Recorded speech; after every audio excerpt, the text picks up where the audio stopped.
There are stories of pirates from long, long ago, and a sword-fighting man called Zorro. But my favorite stories are the stories that come from the people who came, from the people that came, to the people who lived in the town of Survey. Morning, folks. We'd like to welcome you to the annual Bonita Springs Historical Walk, sponsored by the Bonita Springs Historical Society. I think this is approximately the 20th walk. I've been doing it for 10 years. My credentials are that I was born and raised here in Bonita Springs, and my father was born and raised in Bonita Springs, and my grandfather migrated here in 1897. And so that's what our claim to fame is. And it does give me somewhat of a picture of Bonita Springs. The area we're going to be exploring today is just what is known as the commercial district of the old 41, which was actually the only 41 of Bonita Springs at the time. And I do want to apologize for the road noise, but that's just part of the game when we're doing the historical walk. It's too much to ask the city to stop traffic for something as simple as this. And most old downtown areas do have similar walks, and they have to deal with traffic. And but today is Sunday, and it's not quite as bad as it can be during the weekdays. Okay, we're here on the other side of Old 41 from the feature I'd like you to look at now, and the feature I need you to look at is no longer here, but there is a landmark that you can refer to. It's called a Fishing Tackle Center over here, and that Fishing Tackle Center sits right where Lawhon's General Store sat. And Lawhon's General Store was the other store in town, and Mr. Lawhon built his store in the early 1930s, and it was the traditional New England style general store with a residence on the top of it. He and his wife lived over the store, and they were there probably in the store as much as they were in their home. They were there every time I was there, and together with their son Robert Jr., when he got old enough, and a few employees, they ran the Lawhon's General Store. My dad worked for them at one time. He worked for Benson at one time. He was a meat cutter. My dad did many things. He was also postmaster of Bonita Springs. I'll mention that in a minute, but he was a meat cutter for those two places. And Lawhon's was probably more of a hangout for us children when we were growing up than Benson's. We did hang around in front of Benson's a lot, maybe after the movies on Friday night, but mostly we were over at Lawhon's. Both places had gas pumps out front, but Lawhon's gas pumps were unusual in that he still had one of the old what's called the gravity pumps. They have like a big bottle on top of the tank with measurements on it, and it had a stick on the side of it to pump up the gas, and you would just pump that gas up to the level of the number of gallons you wanted, and then take the hose off, and those gallons would pour into your car. Or you could pump it all the way up and just use down as many gallons as you wanted to use. And we always loved as kids to run over there and pump up the tank if it was not full at the time. It was a very busy store, and so I was there a lot, and out in front was a air compressor right in front of the store, and it had a box built around it, and we just called that the air box. And that's where we would sit when we would hang out in front of Mr. Lawhon's store. Mr. Lawhon's father-in-law, Mr. Whidden, would sit on the bench there, and he was a wood carver and a fiddler. He made turkey calls, was his specialty, out of various things. I won't go into detail, but practically everyone in Bonita had one of his turkey calls at one time or another.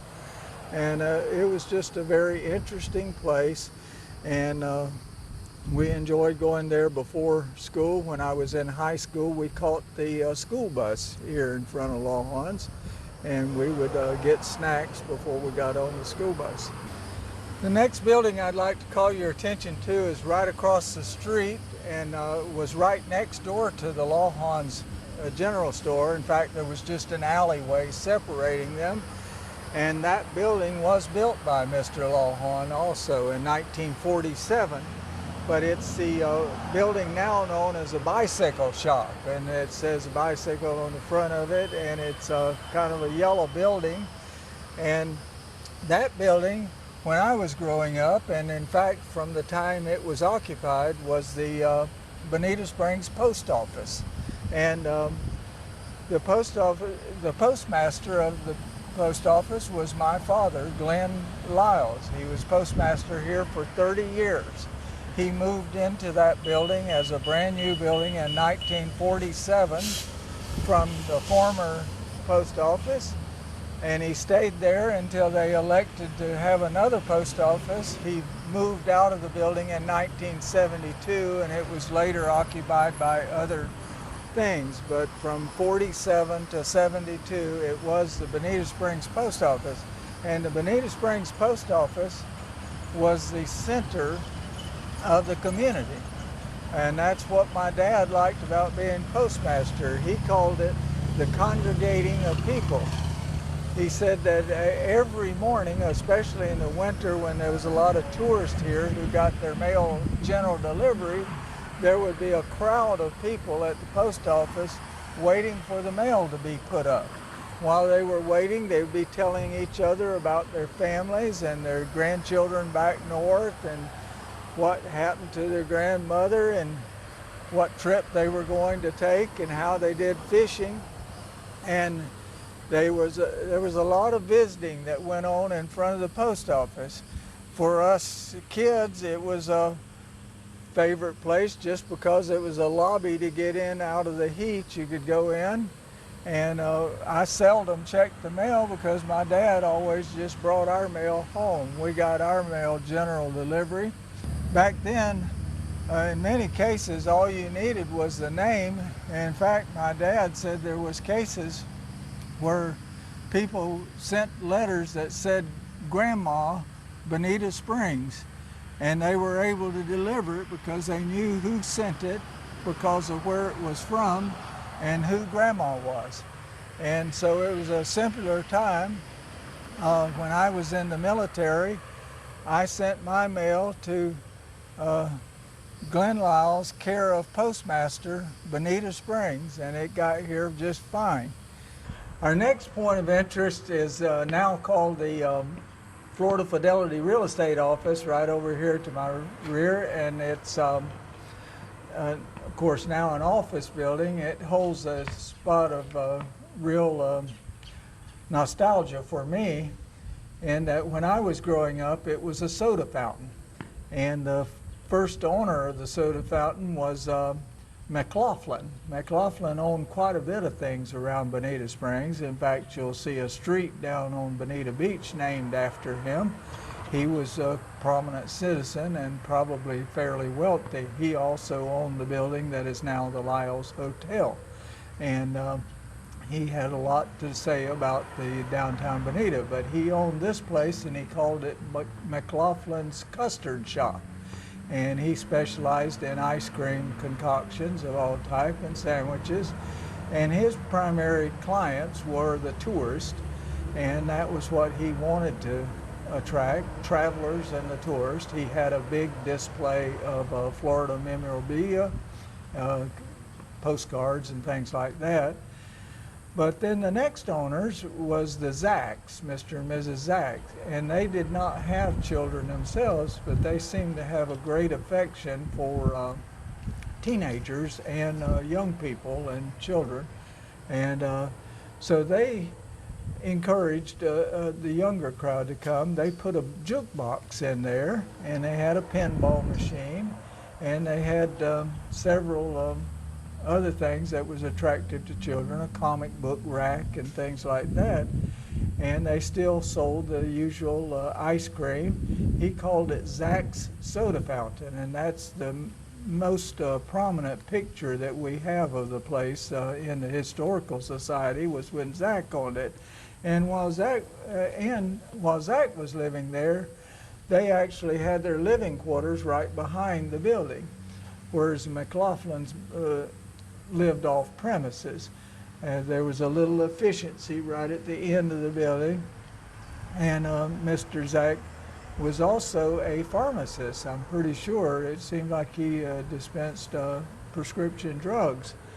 And sometime during his ownership, he decided to build a little small 3-room motel behind the soda shop. And that is now what is a medical building occupied by Dr. Domingo Feliciano. And we've had several doctors here in the community. He's a very good family hometown doctor. But it's been primarily a doctor's office ever since the Zacks gave it up as a soda fountain, and it became a real estate office. The motel part pretty much became a doctor's office. The first doctor that occupied it, I believe, was Dr. Jolly, kind of a homespun doctor that moved here from Key West, and later on was a hometown girl named Ann Rush who became a doctor, and she occupied it, and Dr. Weeks occupied it at one time. So, well, folks, that concludes our tour of the Old 41 Business District. I'm Byron Liles. See you next time. But my favorite stories are the stories that come from the people who came, from the people that came, to the people who lived in the town of Survey.